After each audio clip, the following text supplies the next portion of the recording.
ఛత్తీస్గఢ్లో ఎన్కౌంటర్, 6 మావోయిస్టుల మృతి, నేషనల్ పార్క్ అడవుల్లో భీకర పోరు, మృతుల్లో మద్దేడు ఏరియా కమిటీ ఇన్ఛార్జ్ బుచ్చన్న ఉన్నట్టు అనుమానాలు వ్యక్తమవుతున్నాయి. ఇంకా క్లారిటీ లేదు, ధృవీకరించలేదు.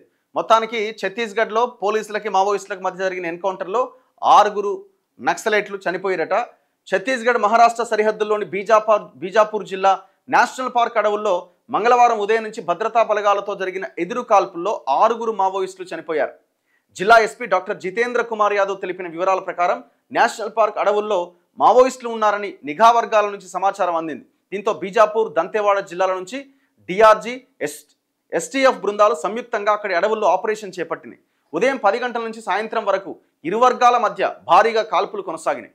బలగాలు 6 మావోయిస్టుల మృతదేహాలతో పాటు ఆటోమేటిక్ ఆయుధాలు, ఇన్సాస్, స్టెన్ గన్లు, 303 రైఫిల్స్, ఇతర ఆయుధాలు, పేలుడు పదార్థాలు స్వాధీనం చేసుకున్నాయి. అడవుల్లో దాక్కున్న పరారైన మావోయిస్టుల కోసం అదనపు బలగాలు పంపించామని ఐజీ సుందర్రాజ్ పేర్కొన్నారు. బలగాలు వెనక్కి వచ్చిన తర్వాత పూర్తి సమాచారం వెల్లడిస్తాం. ఈ ఎన్కౌంటర్లో మద్దేడు ఏరియా కమిటీ ఇన్ఛార్జ్ బుచ్చన్నతో పాటు most wanted Maoist commander Paparao భార్య ఊర్మిళ కూడా చనిపోయినట్టు తెలుస్తున్నది.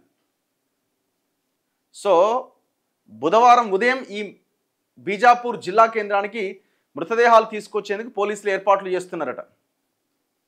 గరియాబాద్ జిల్లాలో మావోయిస్టులు కొంతమంది తప్పించుకున్నారట. ఛత్తీస్గఢ్ రాష్ట్రం గరియాబాద్ జిల్లాలో మరో ఘటన జరిగింది. మెయిన్పూర్ పోలీస్ స్టేషన్ పరిధిలోని సెంహారా కొండల్లో మావోయిస్టులు భద్రతా బలగాల మధ్య 4 గంటల పాటు భీకర ఎదురుకాల్పులు జరిగినాయట. మావోయిస్టులు తప్పించుకున్నారు.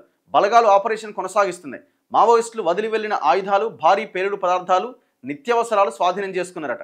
ఇక్కడి అడవుల్లో మళ్లీ కార్యకలాపాలు కొనసాగిస్తూ హింసాత్మక ఘటనలకు పాల్పడేందుకు మావోయిస్టులు వ్యూహం పన్నారని పోలీసులు అంటున్నారు.